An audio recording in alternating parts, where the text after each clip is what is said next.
With me today is Annabel Abbs, who also writes as Annabel Streets.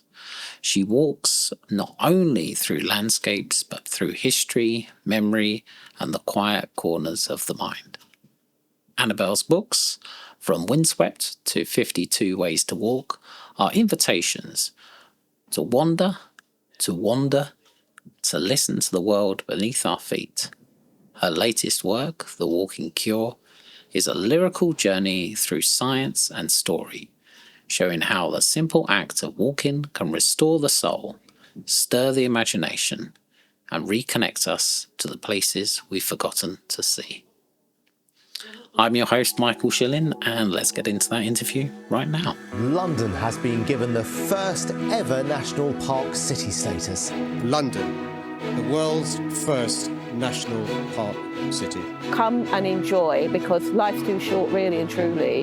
And London, wow, what an amazing city. So, greener, healthier, and wilder. Wow, I'm quite impressed. I'm quite impressed at that. It's quite well written. Would you agree with all those statements?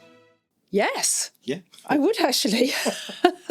I think AI has hit it on the head. I think you feed it enough information, it kind of gets there, and it has a nice words. And if you ask it to be quite poetic in its language, it can actually, it can do all right. Yes. So, yes. but I want to briefly talk about what we've been doing today and actually the last few days, because you joined us for our launch event for the London Walking Festival, and that was the conference. And you spoke and you joined a panel. And how was your experience of that day? And are there any sort of learnings or takeaways that you took from the day? That was such an interesting day. I think what I really took away from it were just the diversity of issues. So, each of us as a walker will have our own special area of interest. And so I've always thought about, walking for health and walking for mental well-being. And for me, walking obviously is quite easy. But the presentation that really, I think, made me think again was the presentations on walking for people who are in wheelchairs or on Zimmer frames, and the idea that increasingly more and more of us will be walking with assistance. And that's quite different from the way I walk now, which you will know, having just seen me walk. I now walk very fast, wherever I want, whenever I want. And I loved the idea of thinking, actually, in 20 years' time, I'm not going to be walking like I am now, and I'm going to need better pavements. I'm going to need smoother surfaces. So it particularly opened my eyes to that. But I also liked some of the quirkier presentations. I really liked Jack Cornish's talk about walking every street in London, because again, that wasn't something I thought about. I always thought, I'll find a really lovely route, or it's because I'm getting somewhere. But the idea of just walking every single street to really understand the shape of your city was, again, something that was new to me. I'm going to do maybe a separate film that we did this morning with Ellie, but was also part of the workshop that you run today. So if you want to talk briefly about the actual workshop we did today and what was involved. This morning we ran what I optimistically call a masterclass, but it is really just a session of small hacks that people can make to their posture and to the way in which they move, to their gait, in order to walk, I think, with greater fluidity and with greater confidence, so that their balance is better. They can walk faster, and they can walk for longer. Endurance is better, and also they can perhaps walk with I think when you get your posture right, something also sort of changes in your brain, in your mood. So once you're walking with a bit more of a spring, and you're a bit more upright, and your shoulders are back and your head is up, you actually feel more confident, you feel happier, you feel more optimistic and more hopeful. And again, I think that's just such a simple thing that anyone can do. That kind of brings me into one of my questions, actually. So London National Park City, one of the things we're kind of all about is making sort of nature more accessible to people. And so it's all about making small changes for individuals into their daily routines. So is there a thing like a small change that you think that people could make? And is walking one of them, or any particular type of walking? Yeah, I think that the first change to make is to look at the routes that you are walking, if you assuming you are walking, and if you're walking along roads, switch those to green routes, because there's just more and more evidence of the burden on our bodies of air pollution, and particularly pollution from traffic. Slow-moving gridlock traffic is particularly bad. So if you can find, let's say you take your child to school every morning and you don't really enjoy it because there are busy roads, leave 10 minutes earlier and look for a route that might be a little bit longer, but is just taking you through tree-lined roads, or maybe through a cemetery, or through a park, or anywhere where there's not slow-moving gridlock traffic. So slow-moving traffic, people tend to think that's safer. The fast-moving traffic is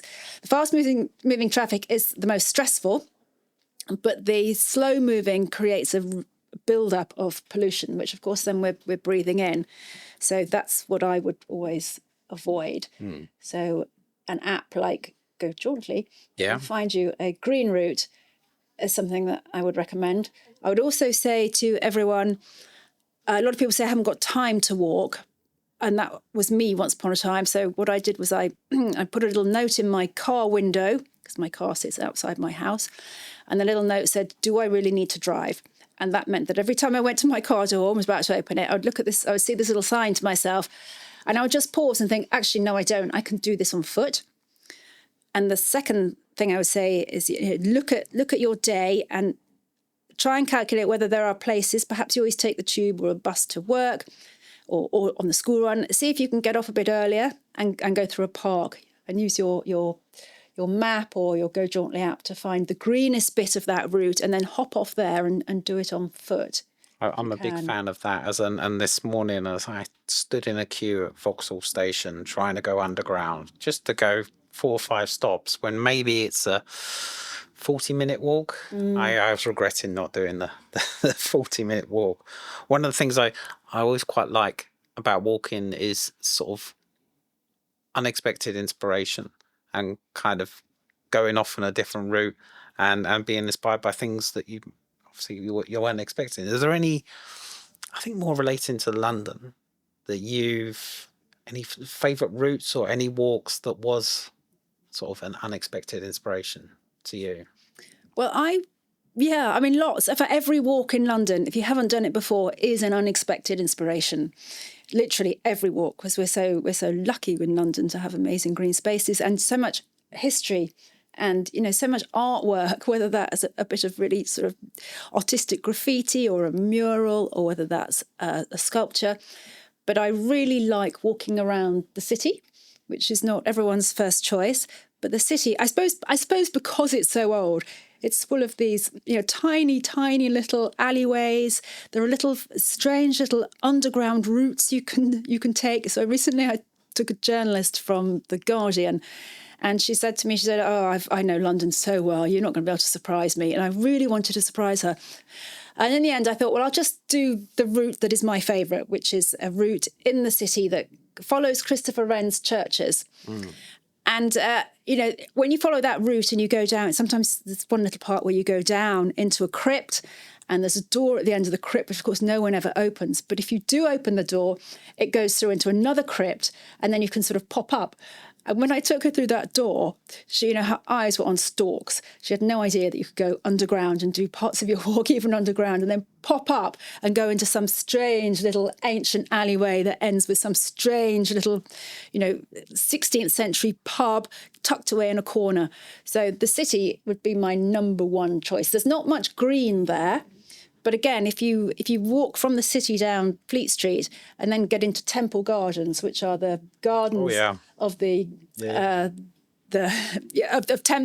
temple, really, and they're private gardens, but they're open to the public if you get there before 3:00, and they're beautiful. And there's never anybody there. Maybe the odd barrister, reciting his words, but it's just such a beautiful place. There's no traffic and you're surrounded by really old buildings and history.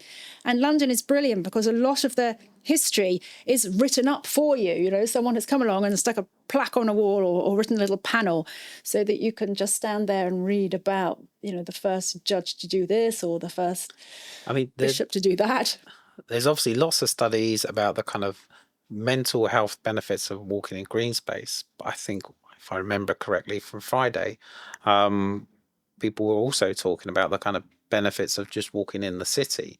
And actually that may actually be more stimulating and better for us because there is so much happening. And then actually I think you talked a little bit about kind of slowing the pace down a little bit, and you know, walking fast is great and good for cardio, but actually when you're slowing down and taking everything in, the benefits for that are quite good. I don't know if you wanted to expand on that. Yeah, so when I was commissioned to write The Walking Cure, my editor said to me, you know, I want to have lots of urban walks, lots of brown space in there, and my heart sort of sunk because I thought I'm not going to be able to find any data. You know, all the studies are on green space, and it's so good for our mental health, it's so good for our physical health. You know, the city's just polluted, but actually then I started to, you know, discover these studies that have really come out in the last 4 or 5 years, really. And these researchers were finding that old historical brown space was just as sort of mentally and emotionally restorative as green space. So people really do relax. Their cortisol falls, their stress hormones fall away, you know, their heart rate falls, their blood pressure lowers in historic brown space. And I think that's because if you think about, you know, when we're stressed and anxious, there are just things just ruminating, you know, going round and round in our head, you know, usually quite small, pathetic things, but we blow them up out of all context, really. But then when you get into an area that is full of history and beauty and intricate little details that the brain loves to look at, it sort of takes you out of your own head in a way that nature does. Green space does quite differently. I think green space is inherently relaxing, but I don't think there's necessarily all the distraction and the diversion that you get in a beautiful old city. So they're very different ways of, I think, sort of relaxing and becoming calmer. But the city has also been found to be a really energizing place to walk. So, you know, if you're feeling a bit lethargic and a bit, oh God, my life's so boring, it's so dull, you know, go to a city, find the old quarters and just really get curious, you know, just roam around, go into every little alleyway, poke your head in windows and doors. And again, you can do that in the city in the way that you can't do in the country. If you're out in the country going for a walk and you poke your head in someone's, you know, front garden, you know, they set the dogs on you. You know, but it's deemed to be very odd. But in cities, people sort of almost expect to have people looking through their windows and admiring their front gardens. Yeah. So there's a freedom that comes with it. We're spoiled. We are completely spoiled in London, not just compared to the country, but to a lot of cities around the world. And we were talking upstairs with people about, you know, comparing it to the United States, where it's it's the most, you know, you just can't walk. Yeah, we got people who make maps about what could be a 5-minute walk actually to make it walkable is like a 45-minute walk going and crossing roads and going under roads and going around the things. So certainly in London we've got everything. We've got that sort of total sort of landscape of kind of green and history and so many different things to see. I was going to, because I kind of reading up on kind of your background before you were Annabel Streets, I guess, and it was kind of fiction books. What was the shift to kind of go into sort of non-fiction and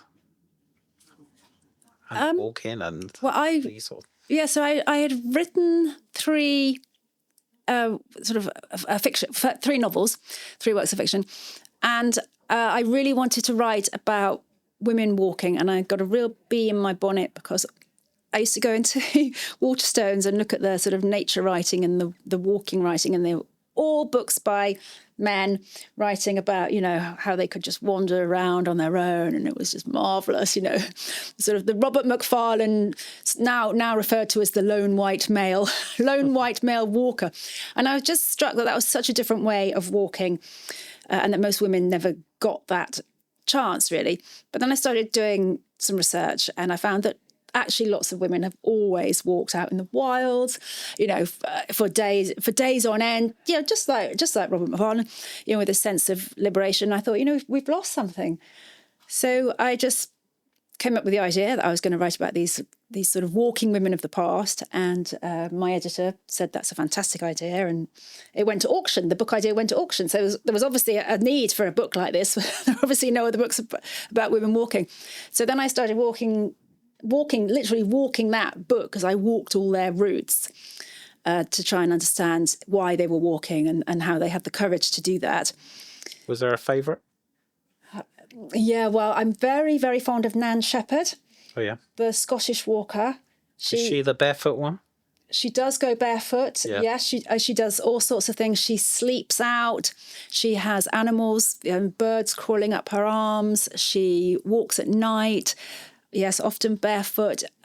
She walks on her own. She walks with people. She mainly in the Cairngorms in Scotland. So she's probably my favourite. But I also wrote about Georgia O'Keeffe. She was a favourite. Simone de Beauvoir, the French philosopher, who walked on her own all over France without Jean-Paul Sartre, because he was allergic to chlorophyll, he said. So she was great. But they also showed me different ways of walking and appreciating the outdoors and the wilds, because they all had such different views of it. So then I started to think, okay, there are obviously there's more than one way to walk. So my next book was called 52 Ways to Walk. So I'd realised that everyone was walking in very different ways and seeing different things.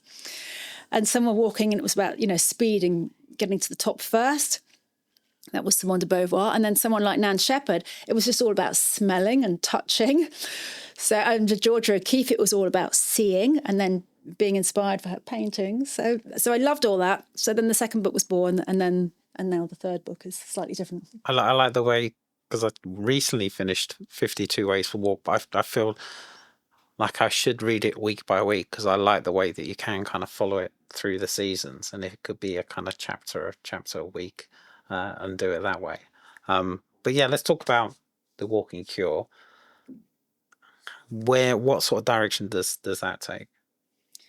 So that looks at the way in which landscape, sometimes very subtly and sometimes less subtly, affects how we think, how we feel, affects our moods, but also frequently affects us at a biological level, at a cellular level. And there are just so many things I had no idea about before I started the research. But, the air is different in different places. So sea air contains a whole cocktail of nutrients, vitamins, minerals, fatty acids, which come from the sea. Tiny little droplets of water are drawn off the sea. And that is the air that we breathe when we're beside the sea, which is why I think studies have shown that people who walk beside the sea sleep for, on average, 47 minutes longer than people who are just walking in a green fields. So the air is different. The air is different, we know, in forests. Yeah. So again, that's all the phytoncides and the terpenes. So all these Victorians were right. These Victorians cures of going to the seaside and going to the seaside, sparse, going to the mountains. Yeah. So in the mountains, we produce a hormone called erythropoietin, EPN, which is our body's way of dealing with the altered altitude. So because there's less oxygen in the air, our body, being a miraculous little machine, produces a hormone from the kidneys, which helps us to make better use of the sort of more limited oxygen. But that hormone also has antidepressant qualities. And Big Pharma is now trying to work out how it can get erythropoietin into a pill. Okay. So I think a lot of people who say, I always love it in the mountains, I assumed it was because I was skiing. I assumed it was because, I was just out all day, or it was the snow. It's actually because your hormone is sort of a happy hormone. Your body's producing a happy hormone. So all these little things, I think, affect how we are and how we walk, but we're not necessarily aware of them. And then there are psychological effects. So the question I always get asked on every radio station, every podcast, is about cemeteries. Yeah. You've got a whole chapter on cemeteries. Why cemeteries? So in cemeteries, something else is different. Something else is taking place that's not necessarily a different quality of air, because the cemeteries I walk in are in cities. But in cemeteries, we are given permission to feel sad. You can walk around a cemetery crying, and no one thinks you're strange. No one stares at you. No one rushes up to you and says, "Can I help you?" It's a place that allows us to feel emotions that we're not really supposed to feel now, because we're all supposed to be very upbeat and positive. And but cemeteries allow you to do that. But they're also so rich in history that when you're walking around, you're feeling sad and crying. If you pause and then start reading the headstones, you quickly see that. Or I quickly see that most of the women who got to my age were already dead. That many of them had buried their children, years ago. So I just started to think, I'm so lucky. I'm so lucky to be here. I'm so lucky I didn't have to bury any of my children. And that sense of gratitude, I think, is prompted more by walking in a cemetery than anywhere else on earth. So it's just a little reminder that you're lucky to be here. Also a little reminder that you're no different from anyone else. And it's a great place to sort of come to terms with your mortality, because they're beautiful, they're calm, they're peaceful. And you suddenly think, okay, one day I won't be here and it's going to be okay. Yeah. Cheery note.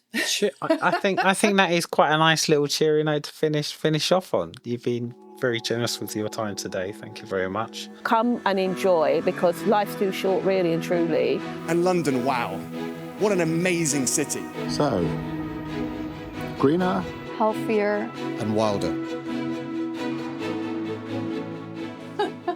The glamour of your podcasting studio. It's like We can start a new trend for kind of 2025, which is like basement chic.